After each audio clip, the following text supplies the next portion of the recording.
c'est. This very useful phrase sounds like one word, but it's in fact two words. It is. And if we break it down, this is how it looks. Ce can mean this or it or these, and est, which means is. Ce est.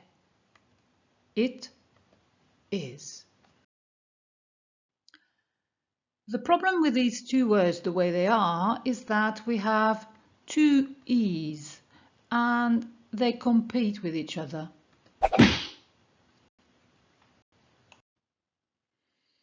So what we need to do is to get rid of one of those E's. We'll get rid of the first one because the second one belongs to the verb and we do not want to touch that. So we get rid of the E and we replace it with an apostrophe. And the way we're going to pronounce this word now is c'est. C'est.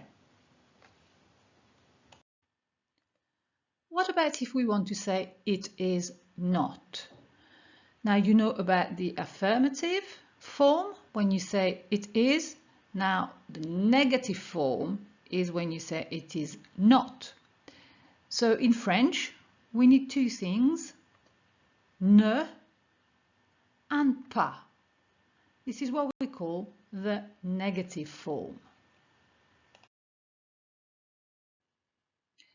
Now let's take c'est to its original form, ce est. To say it is not, we're going to use ne pas. But first we've got to find out where the verb is. And the verb is here, est.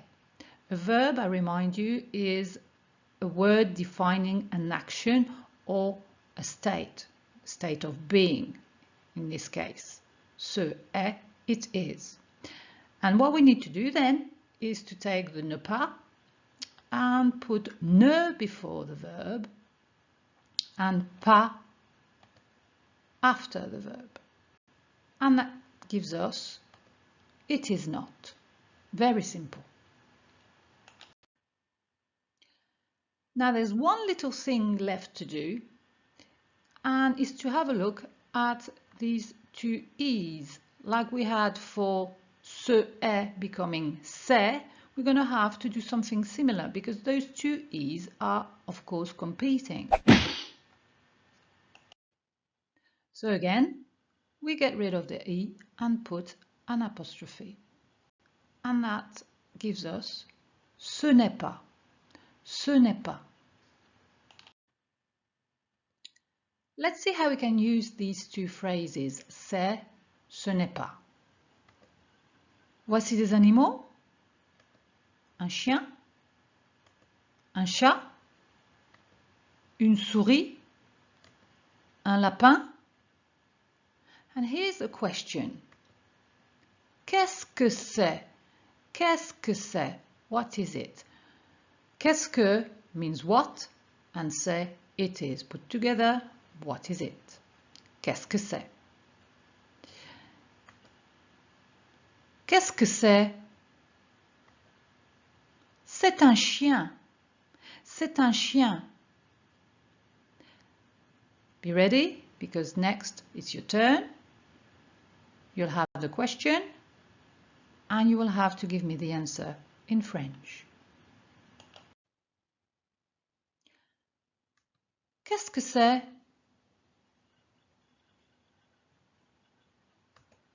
That's right. C'est une souris. Qu'est-ce que c'est?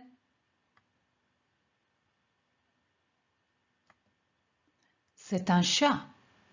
Bravo. Qu'est-ce que c'est? C'est un lapin. Now a little difference. You've got a new question. C'est une souris? Is it a mouse? C'est une souris? And of course the answer is no. So I'm not going to say c'est, I'm going to say ce n'est pas une souris. Ce n'est pas une souris. Now your turn. C'est un chat?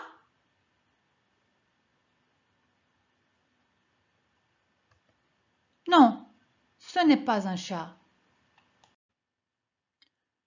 C'est un lapin? Non, ce n'est pas un lapin. C'est un chien? Non, ce n'est pas un chien. Let's have a look at those words about animals again. You see that they all have in common this little word.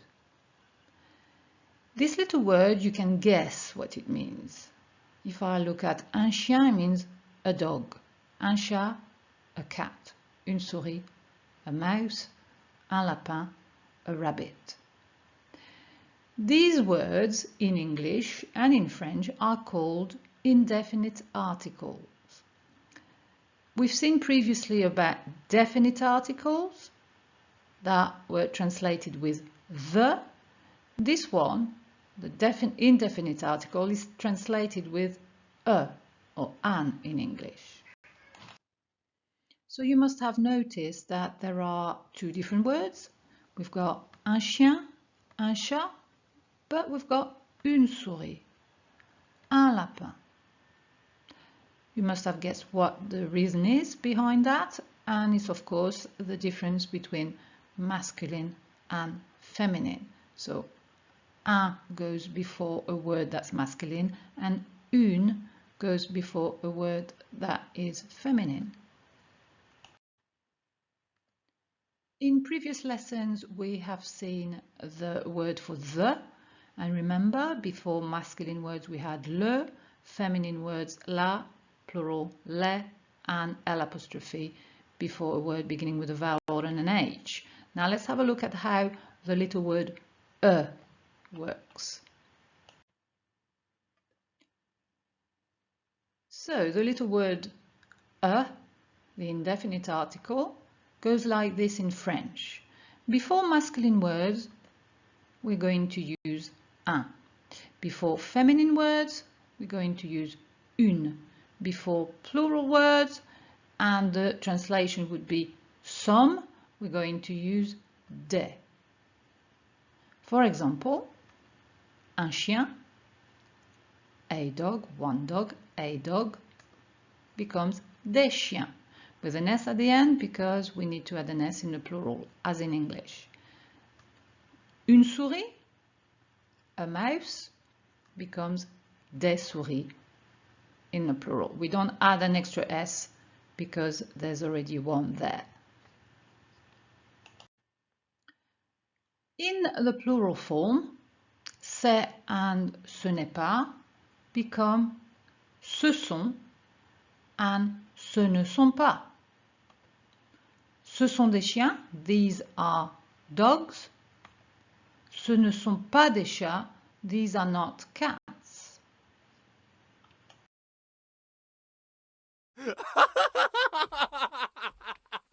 Let's practice. So we've got in the blue box English phrases, and in the white box we've got the translations. What you need to do is work out which word is hidden under each tile.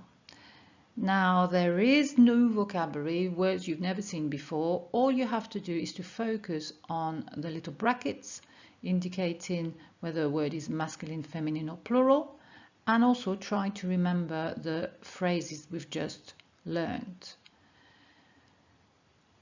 You will need to probably pause this video to complete the activity, and then once you're ready, we'll check your answers. C'est parti! The answers: ce sont, we want the word for are, apples. Now in English you do not have to use an article. In French we always have to have something in front of a naming thing, in front of a noun. Is this a joke? C'est une plaisanterie? C'est une plaisanterie? It's not a mistake.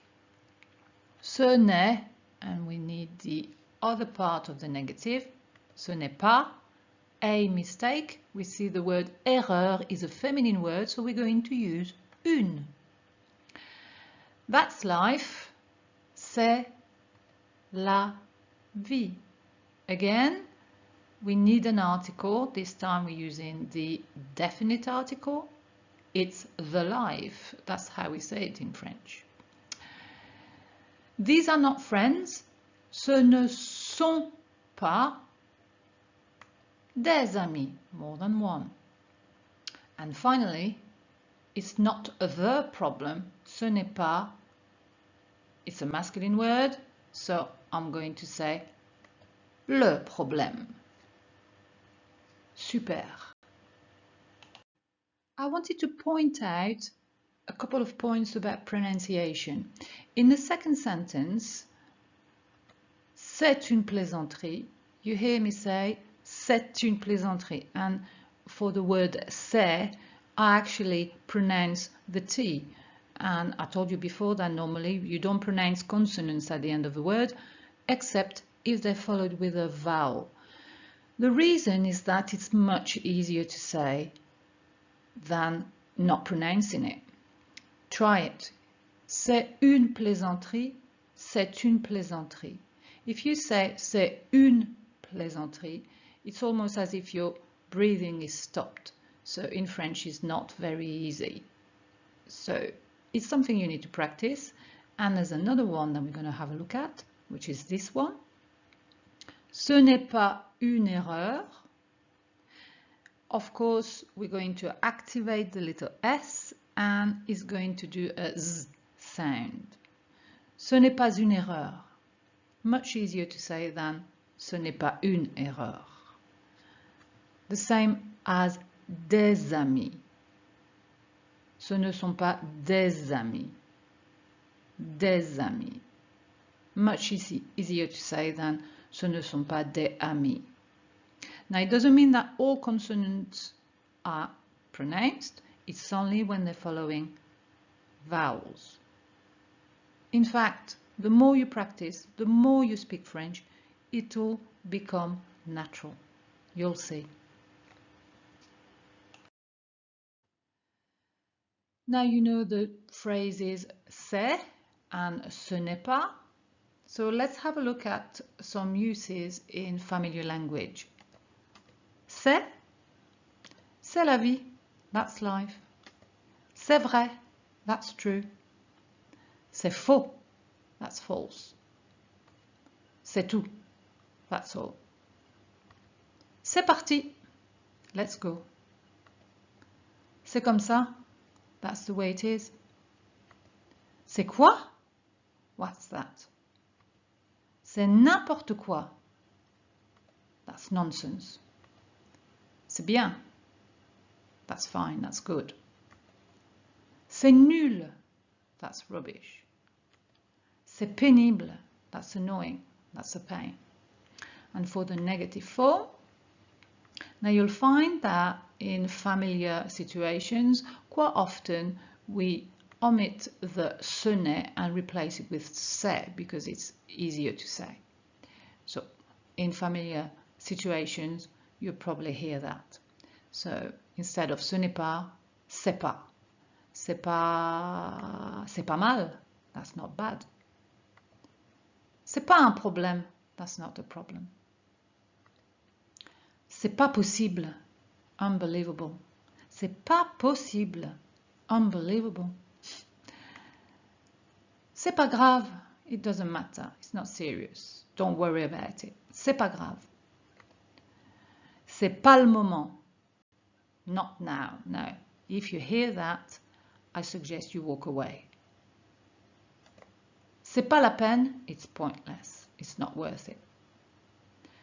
So now all you have to do is put these phrases into practice.